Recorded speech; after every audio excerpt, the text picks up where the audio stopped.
ਦੇ 24ਵੇਂ ਬਾਬ ਦੀ 50 ਆਇਤ ਤੋਂ ਲੈ ਕੇ 53 ਆਇਤ ਤੱਕ ਇਹ ਤਿੰਨ ਆਇਤਾਂ ਨੇ। ਤਿੰਨਾਂ ਦੇ ਵਿੱਚ ਇੱਕ ਬੜੀ ਖੂਬਸੂਰਤ ਗੱਲ ਲਿਖੀ ਹੈ।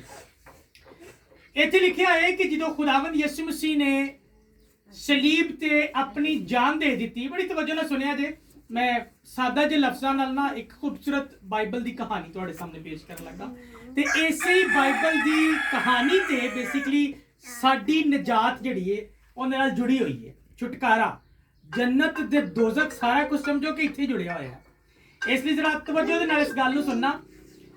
ਜਦੋਂ ਅਸੀਂ ਇਹ ਤਿੰਨ ਆਇਤਾਂ ਪੜ੍ਹਨੇ ਆ ਤੇ ਇਹਦੇ ਵਿੱਚ ਖੁਦਾਵੰਦ ਯਿਸੂ ਮਸੀਹ ਦੇ ਪਰਮਾਨੈਂਟਲੀ इस दुनिया तो उठाए जाने की गल की गई है। काहदी गल की गई है? उठाए जाने। हाल ही दे विच 3 दिन पहले जुमेरात वाले दिन एक ईद मनाई गई है जिन्हों कहते ने ईद साऊद। की कहते ने? ईद साऊद। ईद साऊद, साऊद का मतलब होता है किसी चीज़ का उठा लिता जाना। खुदावंद यीशु मसीह के बारे च तुसीं सारे जानते जे कि अज तो 2000 साल पहले दुनिया ते आए ते उन्होंने मुकद्दसा मरियम दे बतन दे विचों जन्म लिया। ते बाइबल दसदी है कि मुकद्दसा मरियम दे ते हजरत यूसुफ दे होर भी बेटे ते बेटियां सी, होर भी बेटे बेटियां सी। लेकिन खुदावंद यीशु मसीह दी जात नूं उन्हां दूसरे बेटे बेटियां तो बाइबल इस तरह जुदा कर दी है कि खुदावंद यीशु मसीह वाहिद एक ऐसी हस्ती सी जिहड़ी रूहुल कुद्स दी कुदरत नाल मुकद्दसा मरियम दे पेट दे विच रखी गई। खुदावंद यीशु मसीह दे बारे लिखिया गया है। ते जदों खुदावंद यीशु मसीह इस दुनिया ते आए ते आन तो बाद लिखिया है कि उन्हां ने 30 साल दी उम्र च बपतिस्मा लिया ते बपतिस्मा लैण तो बाद शागिर्द चुने ते शागिर्द चुनण तो बाद उन्हां ने खिदमत का काम करना शुरू किया। ਜਦੋਂ 3.5 साल अपनी खिदमत का काम पूरा किया ते 3.5 साल तो बाद बाइबल च लिखा है कि फक्की फरीसी यहूदी ਜਿਹੜੇ ਯਹੂਦੀ ਲੋਕ ਸੀ, ਸ਼ਰਾ ਦੇ ਆਲਮ ਸੀ, ਸਦੂਕੀ ਲੋਕ, ਉਹਨਾਂ ਨੇ ਕੀ ਕੀਤਾ? ਉਹਨਾਂ ਨੇ ਇੱਕ ਸ਼ਰਯੰਤਰ ਰਚਿਆ। ਉਹਨਾਂ ਨੇ ਇੱਕ ਪ੍ਰੋਪਰ ਜਿਹੜਾ ਨੇ ਇੱਕ ਜਾਲ ਵਿਛਾਇਆ ਤੇ ਗੱਲਾਂ 'ਚ ਫਸਾ ਕੇ ਤੇ ਯਿਸੂ ਮਸੀਹ ਨੂੰ रोमिया दे हवाले कर दिता। किन्ना दे?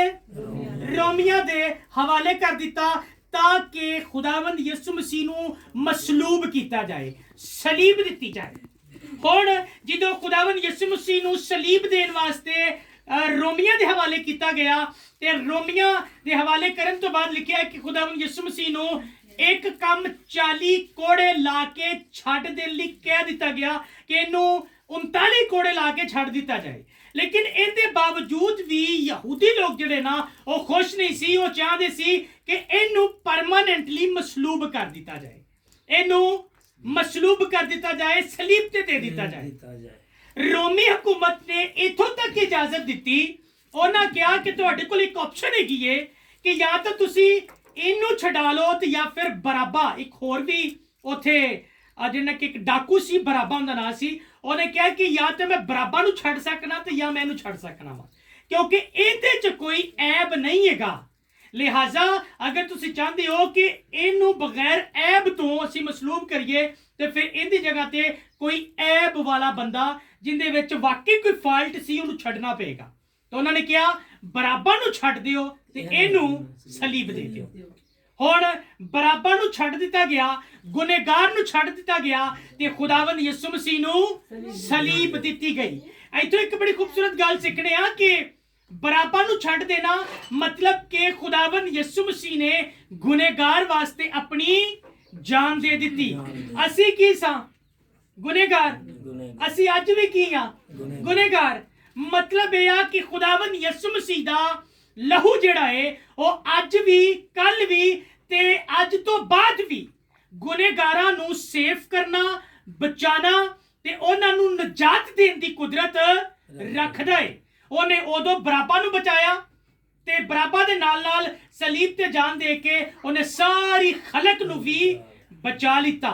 ਜਦੋਂ ਅਸੀਂ यूहन्ना दी अंजील पढ़ने 3 बाब दी 16वीं आयत ते उत्थे यूहन्ना रसूल कहंदा है कि खुदा ने दुनिया नाल ऐसी मोहब्बत रखी कि उन्हें अपना इकलौता बेटा बख्श दिता। ਕੁਰਬਾਨ ਕਰ ਦਿੱਤਾ। ਕਿਉਂ ਕੁਰਬਾਨ ਕੀਤਾ? ਤਾਂ ਕਿ ਜਿਹੜਾ ਵੀ ਉਸ ਬੇਟੇ ਤੇ ਈਮਾਨ ਲਿਆਏਗਾ ਉਹ ਹਮੇਸ਼ਾ ਦੀ ਜ਼ਿੰਦਗੀ ਪਾਏਗਾ। ਇਹਦਾ ਮਤਲਬ ਇਹ ਹੋਇਆ ਕਿ ਅੱਜ ਵੀ ਸਾਡੇ ਕੋਲ ਇਹ ਓਪਰਚੁਨਿਟੀ, ਇਹ ਮੌਕਾ ਹੈਗਾ ਹੈ ਕਿ ਅਗਰ ਅਸੀਂ ਯਿਸੂ ਮਸੀਹ ਤੇ ਈਮਾਨ ਲਿਆਉਂਦੇ ਆ, ਅਗਰ ਅਸੀਂ ਯਿਸੂ ਮਸੀਹ ਦੇ ਹੁਕਮਾਂ ਤੇ ਅਮਲ ਕਰਨੇ ਆ, ਤੇ ਨਜਾਤ ਦਾ ਦਰਵਾਜ਼ਾ ਅੱਜ ਵੀ ਸਾਡੇ ਲਈ ਖੁੱਲਾ ਹੈ। ਹਾਲੇਲੂਇਆ। ਇੱਕ ਬੜੀ ਖੂਬਸੂਰਤ ਤੇ ਬੜੀ ਖੁਸ਼ੀ ਦੀ ਨਵੀਦ ਹੈ ਸਾਡੇ ਵਾਸਤੇ ਕਿ ਅਸੀਂ ਅੱਜ ਵੀ ਨਜਾਤ ਪਾਉਣ ਲਈ ਖੁਦਾਵੰਦ ਯਿਸੂ ਮਸੀਹ ਤੇ ਈਮਾਨ ਲਿਆ ਕੇ, ਯਿਸੂ ਮਸੀਹ ਦੇ ਵਿੱਚ ਜ਼ਿੰਦਗੀ ਗੁਜ਼ਾਰ ਕੇ, ਤੇ ਅੱਜ ਵੀ ਉੱਥੇ ਜਾ ਸਕਨੇ ਆ ਜਿੱਥੇ ਮੇਰਾ ਤੇ ਤੁਹਾਡਾ ਯਿਸੂ ਹੈ। ਤੇ ਉਹ ਕਿੱਥੇ ਆ? ਬਾਈਬਲ ਕਹਿੰਦੀ ਹੈ ਉਹ ਬਾਪ ਦੀ ਦਾहिनी ਤਰਫ ਜਾ ਕੇ ਬਹਿ ਗਿਆ ਹੈ। ਮਤਲਬ ਕਿ ਜਿੱਥੇ ਸਾਡਾ ਅਸਮਾਨੀ ਬਾਪ ਹੈ ਚੰਗੀ ਜਗ੍ਹਾ ਤੇ, ਉਸੇ ਹੀ ਜਗ੍ਹਾ ਤੇ ਅਸੀਂ ਵੀ ਜਾ ਸਕਨੇ ਆ। ਲੇਕਿਨ ਇੱਥੇ ਬੇਸਿਕਲੀ ਥੋੜੀ ਸਟੋਰੀ ਮਜ਼ੀਦ ਅੱਗੇ ਵਧਾਈਏ ਤੇ ਖੁਦਾਵੰਦ ਯਿਸੂ ਮਸੀਹ ਦੇ ਮਸਲੂਬ ਹੋਣ ਤੋਂ ਬਾਅਦ ਬਾਈਬਲ ਦੱਸਦੀ ਹੈ ਕਿ ਉਹ ਤੀਸਰੇ ਦਿਨ ਮੁਰਦਿਆਂ ਚੋਂ ਜੀ ਉੱਠਿਆ। ਤੇ ਜਦੋਂ ਮੁਰਦਿਆਂ ਦੇ ਵਿੱਚੋਂ ਜ਼ਿੰਦਾ ਹੋ ਗਿਆ ਤੇ ਜ਼ਿੰਦਾ ਹੋਣ ਤੋਂ ਬਾਅਦ 40 ਦਿਨ ਤੱਕ ਨਾ ਸਿਰਫ ਆਪਣੇ ਸ਼ਾਗਿਰਦਾਂ ਤੇ ਬਲਕਿ ਉਸ ਤੋਂ ਇਲਾਵਾ ਵੀ ਕਈ ਲੋਕਾਂ ਤੇ ਉਹਨੇ ਆਪਣੇ ਆਪ ਨੂੰ ਜ਼ਾਹਿਰ ਕੀਤਾ। ਇਹਨਾਂ 40 ਦਿਨਾਂ ਦੇ ਅੰਦਰ ਅੰਦਰ ਉਹਨੇ ਯਿਸੂ ਮਸੀਹ ਨੇ ਆਪਣੇ ਸ਼ਾਗਿਰਦਾਂ ਤੇ ਵੀ ਤੇ ਤਕਰੀਬਨ ਕੋਈ 500 ਤੋਂ ਜ਼ਿਆਦਾ ਲੋਕਾਂ ਤੇ ਆਪਣੇ ਆਪ ਨੂੰ ਜ਼ਾਹਿਰ ਕੀਤਾ। ਤੇ ਪੌਲੁਸ ਰਸੂਲ ਕਹਿੰਦਾ ਹੈ ਕਿ ਉਸ ਤੋਂ ਬਾਅਦ ਆਖਰ ਤੇ ਮੇਰੇ ਤੇ ਵੀ ਉਹ ਜ਼ਾਹਿਰ ਹੋਇਆ, ਯਾਨੀ ਕਿ ਮੈਂ ਵੀ ਰੂਬਰੂ ਉਹਨੂੰ ਦਮਸ਼ਕ ਦੀ ਰਾਹ ਤੇ ਵੇਖਿਆ। ਤੇ ਜਦੋਂ ਮੇਰਾ ਤੇ ਯਿਸੂ ਦਾ ਆਮਨਾ ਸਾਹਮਣਾ ਹੋਇਆ ਤੇ ਐਸਾ ਆਮਨਾ ਸਾਹਮਣਾ ਹੋਇਆ ਕਿ ਮੇਰੀ ਬੇਨਾਈ ਚਲੀ ਗਈ। ਪੌਲੁਸ ਰਸੂਲ ਉੱਥੇ ਜਿਹੜਾ ਨਾ ਆਪਣੀ ਬੇਨਾਈ ਖੋ ਬੈਠਿਆ, ਯਾਨੀ ਕਿ ਅੰਨਾ ਹੋ ਗਿਆ। ਲਿਹਾਜ਼ਾ 40 ਦਿਨ ਤੱਕ ਮੁਖਤਲਿਫ ਲੋਕਾਂ ਤੇ ਜ਼ਾਹਿਰ ਹੋਣ ਤੋਂ ਬਾਅਦ ਇੱਥੇ ਲੂਕਾ ਦੀ ਅੰਜੀਲ ਉਹਦੇ 24ਵੇਂ ਬਾਬ ਦੀ 50 ਆਇਤ ਤੋਂ ਲੈ ਕੇ 53 ਆਇਤ ਤੱਕ ਦੇ ਵਿੱਚ ਲਿਖਿਆ ਹੈ ਕਿ ਖੁਦਾਵੰਦ ਯਿਸੂ ਮਸੀਹ 40 ਦਿਨ ਤੋਂ ਬਾਅਦ ਆਪਣੇ ਸ਼ਾਗਿਰਦਾਂ ਤੋਂ ਜੁਦਾ ਹੋਇਆ, ਯਾਨੀ ਕਿ ਉਹ ਪਰਮਾਨੈਂਟਲੀ ਉਹ ਹਵਾ 'ਚ ਉੱਡ ਕੇ ਤੇ ਆਪਣੇ ਬਾਪ ਦੇ ਕੋਲ ਚਲਾ ਗਿਆ। ਜਦੋਂ ਚਲਾ ਗਿਆ ਤੇ ਜਾਣ ਤੋਂ ਪਹਿਲੇ ਆਪਣੇ ਸ਼ਾਗਿਰਦਾਂ ਨੂੰ ਇੱਕ ਕੰਮ ਕਹਿ ਕੇ ਗਿਆ। ਬੇਸਿਕਲੀ ਇੱਥੋਂ ਇੱਕ ਐਸਾ ਕੰਮ ਸ਼ੁਰੂ ਹੁੰਦਾ ਹੈ ਜਿਹੜਾ ਕੰਮ ਨਾ ਸਿਰਫ ਉਸ ਵਕਤ ਦੇ ਸ਼ਾਗਿਰਦਾਂ ਦਾ ਸੀ ਬਲਕਿ ਅੱਜ ਦੇ ਸ਼ਾਗਿਰਦਾਂ ਦਾ ਵੀ, ਅੱਜ ਦੇ ਮਸੀਹੀਆਂ ਦਾ ਵੀ ਉਹੀ ਕੰਮ ਹੈ ਜਿਹੜਾ ਉਦੋਂ ਯਿਸੂ ਮਸੀਹ ਨੇ ਆਪਣੇ ਸ਼ਾਗਿਰਦਾਂ ਨੂੰ ਕਿਹਾ ਸੀ। ਤੇ ਕੀ ਕਿਹਾ ਸੀ? ਉਹਨੇ ਕਿਹਾ ਸੀ ਕਿ ਤੁਸੀਂ, ਮੈਂ ਤਾਂ ਚੱਲਿਆ ਵਾਂ, ਲੇਕਿਨ ਮੇਰੇ ਜਾਣ ਤੋਂ ਬਾਅਦ ਤੁਸੀਂ ਇੱਕ ਜਗ੍ਹਾ ਤੇ ਠਹਿਰੇ ਰਹਿਣਾ ਹੈ। ਤੇ ਉਸ ਜਗ੍ਹਾ ਦਾ ਨਾਂ ਸੀ ਯਰੂਸ਼ਲਮ। ਤੇ ਯਰੂਸ਼ਲਮ ਦੇ ਅੰਦਰ ਇੱਕ ਜਗ੍ਹਾ ਸੀ, ਉੱਥੇ ਉਹਦਾ ਨਾਂ ਸੀ ਬਾਲਾਖਾਨਾ। ਕੀ ਨਾਂ ਸੀ? ਬਾਲਾਖਾਨਾ। ਬਾਲਾਖਾਨਾ ਦੇ ਵਿੱਚ ਤੁਸੀਂ ਠਹਿਰੇ ਰਹਿਣਾ ਹੈ। ਤੇ ਜਿਹੜਾ ਵਾਅਦਾ ਬਾਪ ਨੇ ਤੁਹਾਡੇ ਨਾਲ ਕੀਤਾ ਹੈ, ਜਿੰਨੀ ਦੇਰ ਤੱਕ ਉਹ ਵਾਅਦਾ ਪੂਰਾ ਨਹੀਂ ਹੋ ਜਾਂਦਾ ਤੁਸੀਂ ਉੱਥੋਂ ਬਾਹਰ ਨਹੀਂ ਆਣਾ। ਤੁਸੀਂ ਖਿਦਮਤ ਕਰਨ ਵਾਸਤੇ ਬਾਹਰ ਨਹੀਂ ਨਿਕਲਣਾ, ਮੌਜਜ਼ਾਤ ਕਰਨ ਵਾਸਤੇ ਬਾਹਰ ਨਹੀਂ ਨਿਕਲਣਾ। ਲਿਹਾਜ਼ਾ ਖੁਦਾਵੰਦ ਯਿਸੂ ਮਸੀਹ ਦੇ ਕਹਿਣ ਦੇ ਮੁਤਾਬਕ ਇੱਥੇ ਯਿਸੂ ਮਸੀਹ ਚਲੇ ਗਏ ਅਸਮਾਨ ਤੇ ਸ਼ਾਗਿਰਦ ਵਾਪਸ ਆ ਗਏ ਯਰੂਸ਼ਲਮ ਦੇ ਅੰਦਰ। ਤੇ ਯਰੂਸ਼ਲਮ ਦੇ ਅੰਦਰ ਆ ਕੇ ਬਾਈਬਲ 'ਚ ਲਿਖਿਆ ਹੈ ਕਿ 120 ਦੀ ਜਮਾਤ ਇਕੱਠੀ ਹੋ ਕੇ ਬਾਪ ਦੀ ਉਸ ਮਰਜ਼ੀ, ਉਸ ਵਾਅਦੇ ਦਾ ਇੰਤਜ਼ਾਰ ਕਰਦੇ ਪਏ ਸੀ। ਤੇ ਵਾਅਦਾ ਕੀ ਸੀ? ਵਾਅਦਾ ਇਹ ਸੀ ਕਿ ਮੈਂ ਤੇ ਚੱਲਿਆ ਵਾਂ ਲੇਕਿਨ ਤੁਹਾਡੇ ਲਈ ਇੱਕ ਮਦਦਗਾਰ ਭੇਜਾਂਗਾ, ਜਿਹਨੂੰ ਅਸੀਂ ਪਾਕਰੂ ਕਹਿੰਦੇ ਆ। ਹੁਣ ਇਹ ਸਾਰੇ ਪਾਕਰੂ ਦਾ ਇੰਤਜ਼ਾਰ ਕਰ ਰਹੇ ਸੀ। ਤੇ ਜਦੋਂ ਪਾਕਰੂ ਦਾ ਇੰਤਜ਼ਾਰ ਕਰ ਰਹੇ ਸੀ ਤੇ ਅੱਜ ਤੋਂ 10 ਦਿਨ ਬਾਅਦ, ਯਾਨੀ ਕਿ ਯਿਸੂ ਮਸੀਹ ਦੇ ਅਸਮਾਨ ਤੋਂ ਉਠਾਏ ਜਾਣ ਤੋਂ 10 ਦਿਨ ਬਾਅਦ, ਜਿਹਨੂੰ ਅਸੀਂ ਕਹਿੰਦੇ ਆ 35 ਕੋਸਤ ਦਾ ਦਿਨ, ਈਦ ਪੈਂਤੀਕੋਸਤ। ਪਹਿਲੇ ਕਿਹੜੀ ਈਦ ਆਉਂਦੀ ਹੈ? ਈਦ ਸਾਊਦ, ਇਹ ਜਿੰਦੇ ਬਾਰੇ ਮੈਂ ਗੱਲ ਕਰ ਰਿਹਾ ਵਾਂ। ਇਸ ਤੋਂ 10 ਦਿਨ ਤੋਂ ਬਾਅਦ ਇੱਕ ਈਦ ਆਉਂਦੀ ਹੈ, ਉਹਨੂੰ ਕਹਿੰਦੇ ਨੇ ਈਦ ਪੈਂਤੀਕੋਸਤ। ਪੈਂਤੀਕੋਸਤ ਦਾ ਮਤਲਬ ਹੁੰਦਾ ਹੈ 50, ਯਾਨੀ ਕਿ 50ਵੇਂ ਦਿਨ ਜਿਹੜਾ ਹੈ ਯਿਸੂ ਮਸੀਹ ਦੇ ਜਾਣ ਤੋਂ 10 ਦਿਨ ਬਾਅਦ ਪਾਕਰੂ ਦੁਨੀਆ ਤੇ ਆਇਆ। ਤੇ ਜਦੋਂ ਪਾਕਰੂ ਦੁਨੀਆ ਤੇ ਆਇਆ ਤੇ ਸ਼ਾਗਿਰਦ ਸਮਝ ਗਏ ਕਿ ਯਿਸੂ ਮਸੀਹ ਨੇ ਜਾਣ ਤੋਂ ਪਹਿਲੇ ਸਾਨੂੰ ਕਿਹਾ ਸੀ ਕਿ ਜਦੋਂ ਪਾਕਰੂ ਤੁਹਾਨੂੰ ਮਿਲ ਜਾਏਗਾ ਤੇ ਬੇਸਿਕਲੀ ਉਦੋਂ ਤੁਹਾਡਾ ਕੰਮ ਸ਼ੁਰੂ ਹੋ ਜਾਏਗਾ। ਤੇ ਉਹ ਕੰਮ ਕੀ ਸੀ ਕੰਮ ਸੀ ਸਾਰੀ ਖਲਕਤ ਦੇ ਵਿੱਚ ਜਾ ਕੇ ਅੰਜੀਲ ਦੀ ਮੁਨਾਦੀ ਕਰਨੀ ਹੈ। ਤੇ ਰਸੂਲਾਂ ਦੇ ਅਮਾਲ ਪਹਿਲੇ ਬਾਬ ਦੀ 8ਵੇਂ ਚ ਲਿਖਿਆ ਹੈ ਕਿ ਜਦੋਂ ਪਾਕ ਰੂਹ ਤੁਹਾਨੂੰ ਮਿਲੇਗਾ ਤੇ ਤੁਹਾਡੇ ਅੰਦਰ ਕੁਵਤ ਆਏਗੀ ਤੇ ਤੁਸੀਂ ਉਸੇ ਕੁਵਤ ਨੂੰ ਲੈ ਕੇ ਯਰੂਸ਼ਲਮ ਤੋਂ ਜਿੱਥੇ ਤੁਸੀਂ ਠਹਿਰੇ ਜੇ ਉੱਥੋਂ ਸ਼ੁਰੂ ਕਰਕੇ ਜ਼ਮੀਨ ਦੀ ਇੰਤਹਾ ਤੱਕ ਮੇਰੀ ਗਵਾਹੀ ਦਿਓਗੇ। ਲਿਹਾਜ਼ਾ ਗੱਲ ਇਹ ਆ ਕਿ ਯਿਸੂ ਮਸੀਹ ਨੇ ਜਾਣ ਤੋਂ ਪਹਿਲੇ ਆਪਣੇ ਸ਼ਾਗਿਰਦਾਂ ਨੂੰ ਵੀ ਤੇ ਸਾਨੂੰ ਵੀ ਇਹ ਕਹਿ ਕੇ ਗਿਆ ਹੈ ਕਿ ਮੇਰੇ ਜਾਣ ਤੋਂ ਬਾਅਦ ਅਗਰ ਤਾਂ ਤੁਸੀਂ ਕਹੋ ਕਿ ਮੈਂ ਯਿਸੂ ਦੇ ਪਿੱਛੇ ਚੱਲਣ ਵਾਲਾ ਵਾਂ, ਮੈਂ ਉਹਦਾ ਫਾਲੋਵਰ ਹਾਂ, ਮੈਂ ਮਸੀਹੀ ਹਾਂ, ਤੇ ਫਿਰ ਤੁਹਾਡਾ ਕੰਮ ਬਣੇਗਾ ਕਿ ਤੁਸੀਂ ਪਾਕ ਰੂਹ ਦੇ ਨਾਲ ਭਰੇ ਹੋਏ ਮੇਰੀ ਗਵਾਹੀ ਦਿਓਗੇ। ਕੀ ਕਰੋਗੇ? ਗਵਾਹੀ ਦਿਓਗੇ। ਅੱਜ ਅਸੀਂ ਅਕਸਰ ਜਿਹੜਾ ਨਾ ਇਹ ਗਵਾਹੀ ਦੇਣ ਵਾਲਾ ਕੰਮ ਸਿਰਫ ਪਾਦਰੀਆਂ ਤੱਕ ਛੱਡ ਦਿੰਦੇ ਆ ਕਿ ਗਵਾਹੀ ਦੇਣਾ, ਕਲਾਮ ਸੁਣਾਉਣਾ ਸਿਰਫ ਪਾਦਰੀਆਂ ਦਾ ਕੰਮ ਹੈ। ਲੇਕਿਨ ਇਹ ਸਿਰਫ ਪਾਦਰੀਆਂ ਦਾ ਕੰਮ ਨਹੀਂ ਦਾ। ਜਿਹੜੀ ਜ਼ਿੰਦਗੀ ਬਪਤਿਸਮਾ ਲੈ ਲੈਂਦੀ ਹੈ ਤੇ ਬਾਈਬਲ ਦੇ ਮੁਤਾਬਿਕ ਪਾਕ ਰੂਹ ਉਹਦੀ ਜ਼ਿੰਦਗੀ ਦੇ ਅੰਦਰ ਆਉਂਦਾ ਹੈ, ਤੇ ਜਦੋਂ ਪਾਕ ਰੂਹ ਦੀ ਜ਼ਿੰਦਗੀ ਦੇ ਅੰਦਰ ਆਉਂਦਾ ਹੈ ਤੇ ਪਾਕ ਰੂਹ ਕਦੀ ਵੀ ਉਸ ਜ਼ਿੰਦਗੀ ਨੂੰ ਬਹਿਣ ਨਹੀਂ ਦੇਗਾ, ਬਲਕਿ ਉਸ ਜ਼ਿੰਦਗੀ ਨੂੰ ਕਹੇਗਾ ਕਿ ਉੱਠ ਤੇ ਜਾ ਕੇ ਗਵਾਹੀ ਦੇ, ਉੱਠ ਜਾ ਕੇ ਗਵਾਹੀ ਦੇ, ਜਾ ਕੇ ਯਿਸੂ ਦੇ ਬਾਰੇ ਲੋਕਾਂ ਨੂੰ ਦੱਸ। ਤੇ ਅਗਰ ਅਸੀਂ ਯਿਸੂ ਦੇ ਬਾਰੇ ਲੋਕਾਂ ਨੂੰ ਨਹੀਂ ਦੱਸਦੇ ਪਏ ਤੇ ਫਿਰ ਅਸੀਂ ਕਿਤੇ ਨਾ ਕਿਤੇ ਤਾਂ ਗਲਤ ਹੈਗੇ ਆ ਕਿ ਅਸੀਂ ਸਿਰਫ ਆਪਣੇ ਆਪ ਨੂੰ ਮਸੀਹੀ ਕਹਿੰਦੇ ਆ, ਮਸੀਹੀ ਵਾਲੇ ਕੰਮ ਨਹੀਂ ਹੈਗੇ। ਕਿਉਂਕਿ ਇੱਕ ਮਸੀਹੀ ਗਵਾਹੀ ਦਿੰਦਾ ਹੈ, ਇੱਕ ਮਸੀਹੀ ਕਲਾਮ ਸੁਣਾਉਂਦਾ ਹੈ, ਇੱਕ ਮਸੀਹੀ ਪ੍ਰਸਤਿਸ਼ ਕਰਦਾ ਹੈ, ਇੱਕ ਮਸੀਹੀ ਦੁਆ ਗਾਉਂਦਾ ਹੈ ਤੇ ਘਰ 'ਚ ਮਜ਼ਬਾ ਲਾਉਂਦਾ ਹੈ।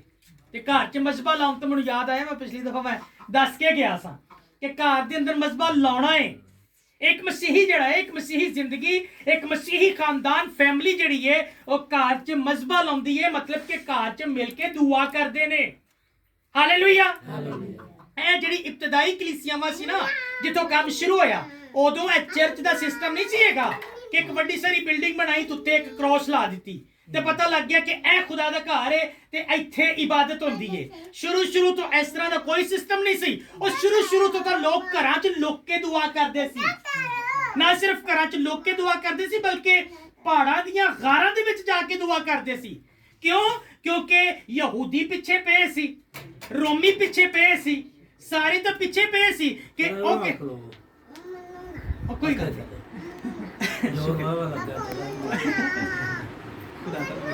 ਬੋਲੋ ਖੁਦਾ ਯਿਸੂ ਮਸੀਹ ਕੀ। ਲਿਹਾਜ਼ਾ ਉਦੋਂ ਜਿਹੜਾ ਹੈ ਜਿੰਨੇ ਵੀ ਇਬਤਦਾਈ ਕਲੀਸਿਆ ਦੇ ਮਸੀਹੀ ਜਿਹੜੇ ਸੀ ਉਹ ਲੁਕ ਕੇ ਦੁਆਵਾਂ ਕਰਦੇ ਸੀ।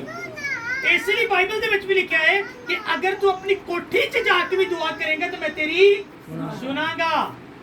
ਤੇ ਦਾਨੀਏਲ ਕਰਦਾ ਕੀ ਸੀ? ਉਹ ਵੀ 3 ਵਕਤ ਜਾਂਦਾ ਸੀ ਆਪਣੀ ਕੋਠੀ 'ਚ, ਜਿਹੜਾ ਕਿ ਹੈਕਲ ਦੀ ਤਰਫ ਆਪਣਾ ਦਰਵਾਜ਼ਾ ਖੋਲ ਦਿੰਦਾ ਸੀ ਤੇ 3 ਵਕਤ ਜਿਹੜਾ ਦੁਆ ਕਰਦਾ ਸੀ।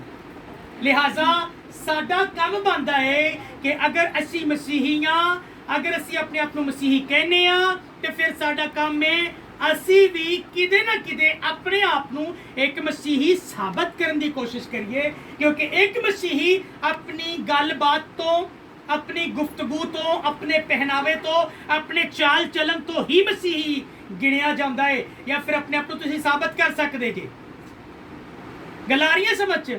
ऐसे लिए पौलुस रसूल कहता है कि वैसा ही मिजाज रखो जैसा खुदावंद यीशु मसीह का। उनका मिजाज असी अपनाना है। तो जो उनका मिजाज बना के चलांगे तो फिर असी एक वक्त आएगा, बाइबल च लिखा है कि असी हवा च उड़ के उनका इस्तकबाल करांगे, यानी कि असी भी सौदे आसमानी करांगे जिवें ओने कीती। वो उड़ के ते गया ना, इवें असी भी उड़ांगे ਤੇ ਜਾਵਾਂਗੇ, ਮਿਲਾਂਗੇ, ਇਸਤਕਬਾਲ ਕਰਾਂਗੇ ਤੇ ਉੱਥੇ ਰਵਾਂਗੇ ਜਿੱਥੇ ਨਾ ਰੋਣਾ ਹੈ, ਨਾ ਆਹੋ ਨਾਲਾ ਹੈ, ਨਾ ਦੰਦਾਂ ਦਾ ਪੀਸਣਾ ਹੈ, ਨਾ ਅੱਗੇ, ਨਾ ਇੱਥੋਂ ਦੇ ਕੋਈ ਦੁੱਖ ਨੇ, ਬਿਮਾਰੀਆਂ ਨੇ, ਕੁਛ ਨਹੀਂ। ਉੱਥੇ ਅਸੀਂ ਅਬਦੁੱਲਾਬਾਦ ਆਪਣੇ ਖੁਦਾਵੰਦ ਯਿਸੂ ਮਸੀਹ ਦੇ ਨਾਲ ਰਵਾਂਗੇ। ਹਾਲੇਲੂਇਆ। ਰਹਿਣਾ ਚਾਹੁੰਦੇ ਹੋ ਉਸ ਜਗ੍ਹਾ ਤੇ, ਲੇਕਿਨ ਉਹਦੇ ਲਈ ਕੁਝ ਕਰਨਾ ਪੈਣਾ ਤੇ ਜੋ ਕਰਨਾ ਪੈਣਾ ਹੈ ਉਹ ਤੁਹਾਨੂੰ ਮੈਂ ਦੱਸਿਆ। ਗਵਾਹੀ ਦੇਣੀ ਹੈ, ਛੋਟੀ ਛੋਟੀ ਜਗ੍ਹਾ ਤੇ ਵੀ ਯਿਸੂ ਦੇ ਬਾਰੇ ਦੱਸੋ। प्रस्तिश का मौका मिल रहा है प्रस्तिश करो, इबादत का मौका मिल रहा है इबादत करो। जिथे भी बैठना नहीं, रुकना नहीं, कहना कि नहीं इबादत हो रही मैं जरूर जाऊँ। खुदावंद इस खूबसूरत कलाम के वसीले ना तुहानू सारे नू बहुत बरकत दे। और जोरदार ताली बजावांगे खुदा।